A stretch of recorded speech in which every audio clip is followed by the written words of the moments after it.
Hello and welcome to Brewers Daily, part of the Fan Arch Podcast Network. This episode is brought to you by Kalshi. Use code FANARCHBASEBALL to get $10 when you trade 10. I'm Dave Gasper. Lots to get to here on the show today. Jacob Misiorowski, what can you say? My goodness, he was electric once again on Memorial Day for the Brewers, taking on the St. Louis Cardinals. Leads to a nice big win there. We're going to talk about the outfield mix as well. Someone else on the rotation here, Logan Henderson, an update on him.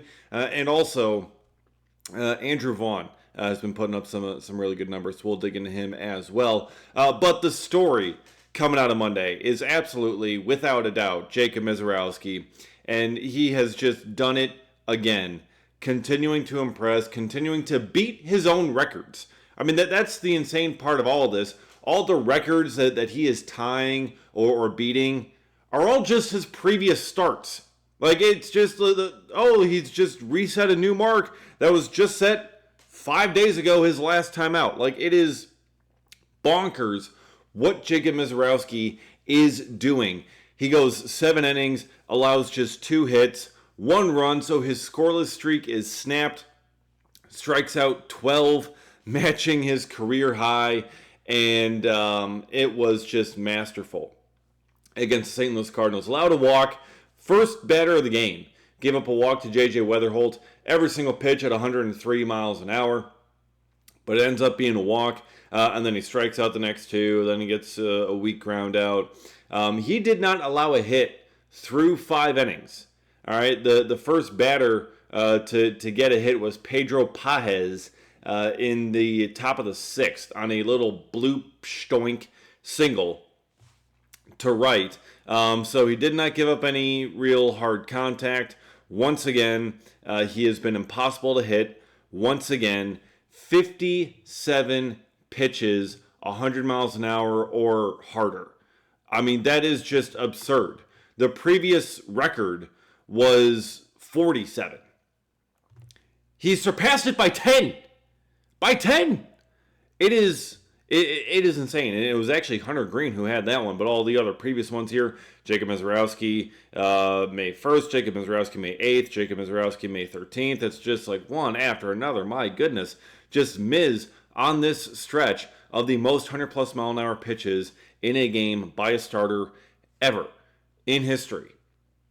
And he is just continuing to get better. Now, he put on the weight in the offseason. Pat Murphy talked about it a little bit post-game, the stronger lower half that allows him to be sturdier, allows him to maintain that velocity deeper into ball games.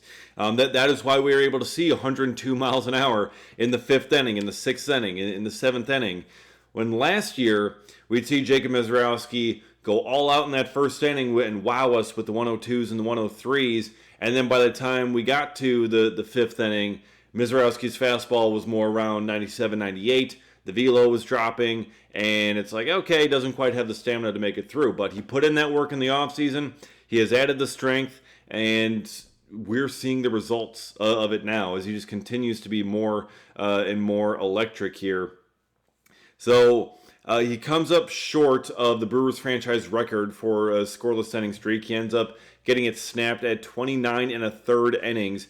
Hadn't given up a run in a month, but it gets snapped at 29 1/3 there. Just shy of Freddie Peralta last year, who had that 30-inning streak, and Teddy Higuera, who still holds the franchise record for a 32-inning scoreless streak back in 1987. So, it comes to an end there for Miz, and that's the first time he's given up a run all month.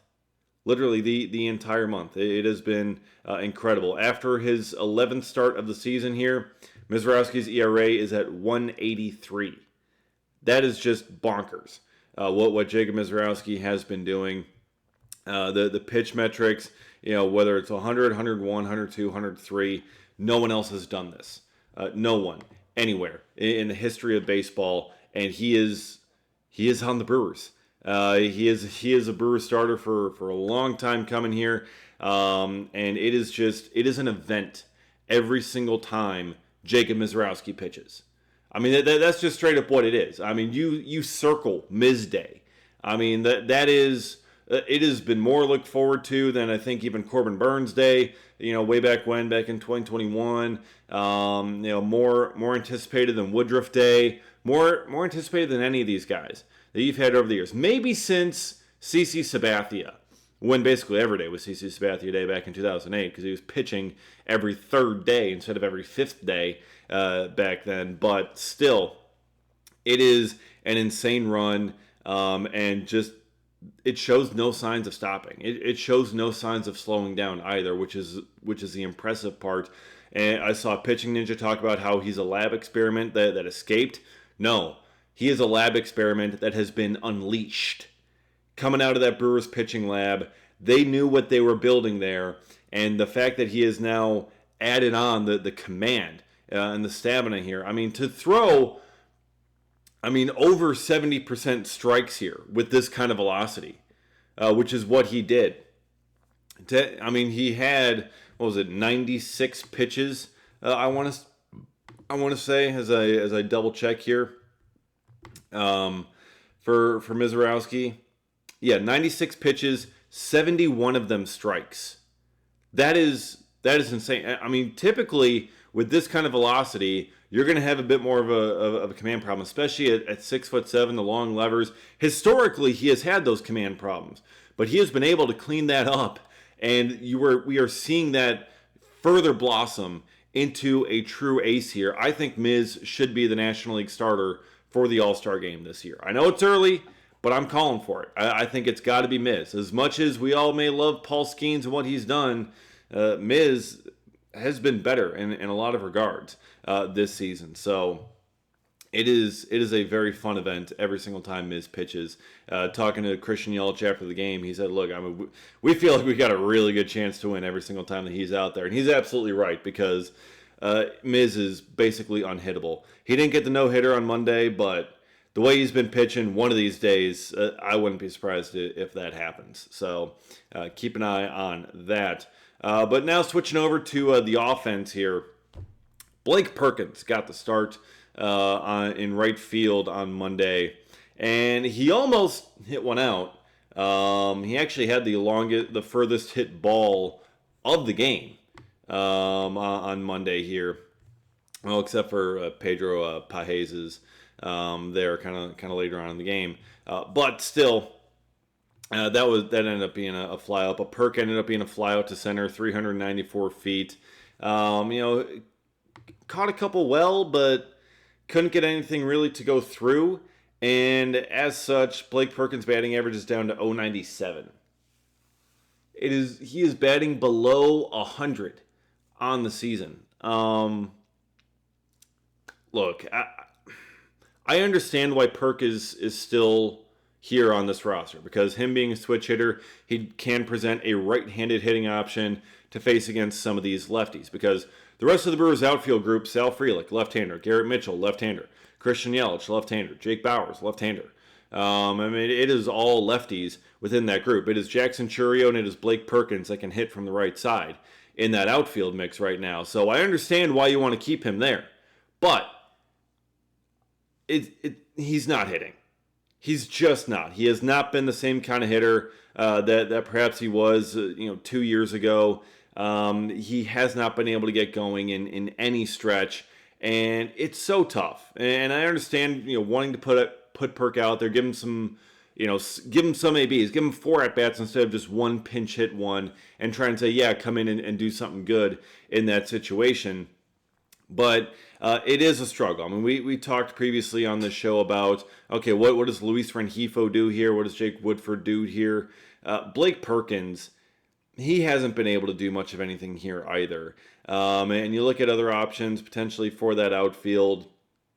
You wonder, some other directions maybe they could go. Akil Baddoo was activated off the IL and optioned to AAA Nashville. But Akil Baddoo, left-handed hitter.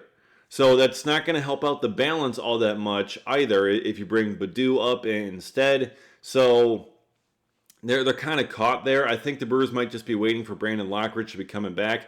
Lockridge did do some running drills in the outfield prior to Monday's game. He said that he was feeling good afterwards. He was able to feel stuff, loosen up, and it all went really well. So that's good for Brandon Lockridge, but still a couple of weeks away from him being able to return to the lineup. So it puts your outfield in a bit of a tougher spot there. I know a lot of people may be thinking Luis Lara, but as close as Luis Lara is, I don't think they're going to bring him up unless there is regular everyday playing time for him. Because bringing up Luis Lara to sit the bench in the Blake Perkins kind of role, when you have Garrett Mitchell who's been hitting well, and when you have Jackson Churio healthy, when you have Sal Frelick healthy, when you have all three of those guys healthy, there's really not much of a reason, there's really not much of a path for Luis Lara to get a ton of playing time in that outfield. So I understand wanting to keep him down there in AAA Nashville until there is that path to regular playing time, which just is not there right now, despite the struggles of Blake Perkins. So I think that idea needs to be kind of held off for at least a little bit there. But Luis Lara, a switch hitter, could fill, could obviously, be that right-handed bat on occasion there. But if there's not a path to regular playing time, I don't see the Brewers making that move quite yet, especially since he is not currently on the 40-man. Although Quinn Priester is still on the 15-day IL, so they can move him to the 60 and create a spot at any point here. But that is going to happen eventually here, I would assume. We're already at 60 days for Priester. They're still holding out a little bit of hope that he's going to be able to make it back. We'll see how this next rehab start goes and what they decide to go from there. But we're certainly going to have to keep an eye on that situation. All right. Well, on Kalshi, you can trade every single game. And like we talked about ahead of Monday's game there, Jacob Mezrowski, 9+ strikeouts, cash money, easy. And just like I've been trying to tell you guys, you go on Kalshi, use code FanArchBaseball, you get $10 when you trade 10. You can use it on some of these trades I'm trying to tell you about. And you can make yourself quite a bit of cash, and you can turn that into a whole lot more here. So, that's the kind of role that we've been on. So, looking again here, the Brewers get a nice big win over the Cardinals, and I'm imagining it's going to be happening again because the Brewers have their number 2 starter on the mound, Kyle Harrison, and that's also led to a ton of success for this team lately. So the spread here for the Brewers to win by over 1.5 runs, that is currently trading at 43%, meaning a $100 trade pays out $223 if the Brewers win by 2 runs or more, as they did on Monday, as we're hoping to see them do again here on Tuesday. So that would be another massive win for you with that promo code FanArchBaseball. So keep that in mind as well. Remember the hot streak that we've been on also. But on Kalshi, you're trading against peers in a live market, meaning there's no house. And as the probability changes, you can buy in and out of your position. For a limited time, download the Kalshi app and use this promo code FanArchBaseball to get $10 when you trade 10, Kalshi, Kalshi, trade on anything. All right. Now talking about this rotation, because Kyle Harrison's going to have the bump today here, but what about Wednesday? The Brewers still have TBD listed for the starter on Wednesday's finale against the Cardinals, and given the turns in the rotation, that should be Logan Henderson. However, Brewers have not named him to that. Excuse me. Because he his last start, he began dealing with some back tightness. Pat Murphy talked about that after the game, after his start there against the Dodgers. And so trying to get an update on Monday on how Logan Henderson's back was feeling, how he was recovering.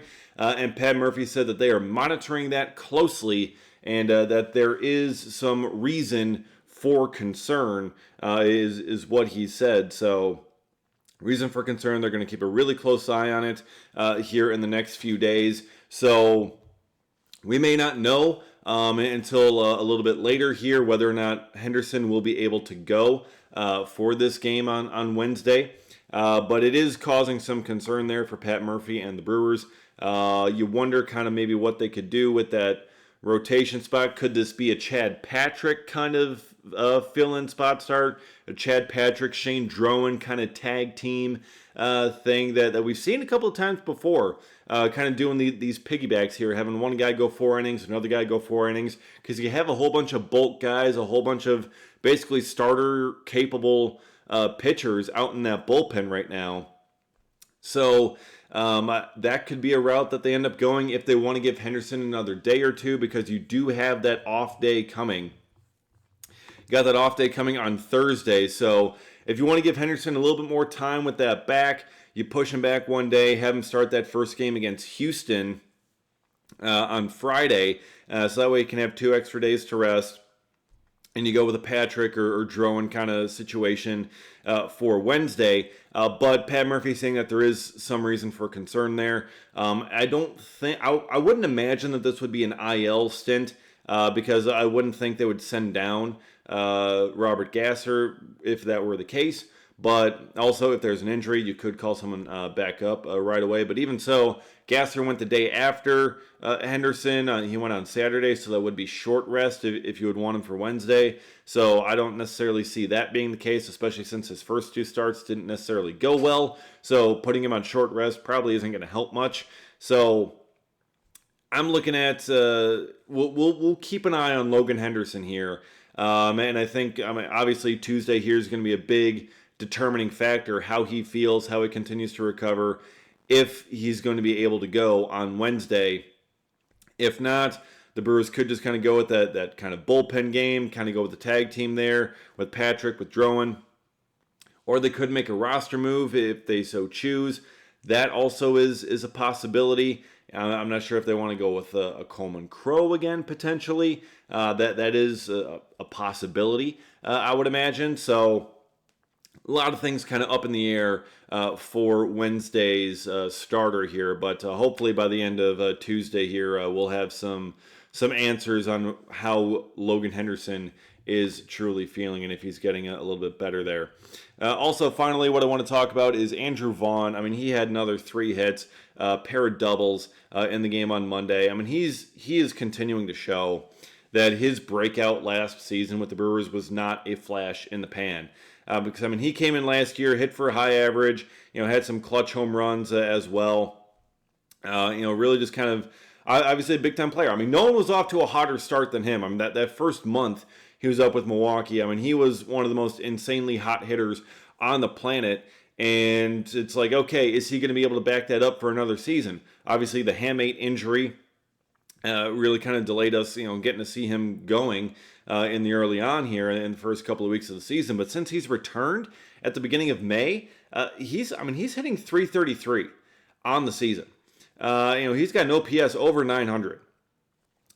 Andrew Vaughn is just continuing to show that he really is that dude. That breakout was no joke. There was a reason he was the number 3 overall pick in the draft. For whatever reason, the White Sox were not able to unlock him, but playing with the Brewers has unlocked him for whatever it is. Whatever adjustments that he's made, whatever things that they have him doing. Part of it is certainly pitch selection. Don't swing at balls outside of the strike zone. That's what Pat Murphy impressed upon him last year, and it certainly seems to be sticking. And Andrew Vaughn is having a ton of success with the Brewers, and it is no flash in the pan. You got to give credit where it's due, and it has been a ton of work for him. But to be able to continue to have the success, especially after a hand injury. Hamate injuries can be kind of fluky here. I mean, a lot of guys, some of them can come back and hit the ball really well. Some of them can struggle and take a while to get going. But he has done a great job of keeping his hand strong and being able to hit the ball well upon his return. So, got to give the flowers there to Andrew Vaughn, and the Brewers getting back into their winning ways, improving to 31-20 on the season. They extend their lead in the NL Central to 2.5 games, and they're going to look to try and build a continuously big cushion here as the season goes on, as we'll be covering it every single step of the way here on Brewers Daily. So be sure to subscribe if you haven't already, so you get notified every single time a new episode drops. Follow me on Twitter at dgasper24. Appreciate all of you listening, and we'll see you again tomorrow for another episode of Brewers Daily.